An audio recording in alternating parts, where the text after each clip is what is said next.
மூணாவது வருஷம் கருப்பாம்பிள்ளைலாம் ஒருத்தன் எங்களை அறியாத என்ன வந்தான் ம் என்ன வயசு நீ எப்படி மலை ஏறுவான்னு என்ன ஐயப்பன் கோயில்ல அம்பிலேருந்து அவர் வர்றதுக்கே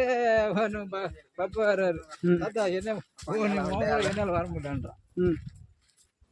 அதனால நடக்கணும்னா உட்கார மாட்டேன் நான் சில பேர் உட்காடுறாங்களா வழியில இதான் அடி வரான் இன்னும் போகணுமா அதோ அப்படி கொஞ்சம் தூரம் போய் படி அங்கதான் இதான் இப்போ அடி வர மலை இந்த காடை நான் ஃபுல்லாக கவரேஜ் பண்ணிட்டேன் இது விநாயகர் அது ஓம் சர்ச்சு தேவகரார் இப்படியே போயிடலாம் போல பார்த்துட்டு இதை பார்த்தா வேலை முடிஞ்சு போச்சு ஏன் மேலே ஏறிக்கணும் அடக்கடவுளே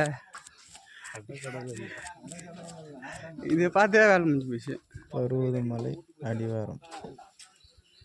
வாங்க மேலே வாங்க சாமி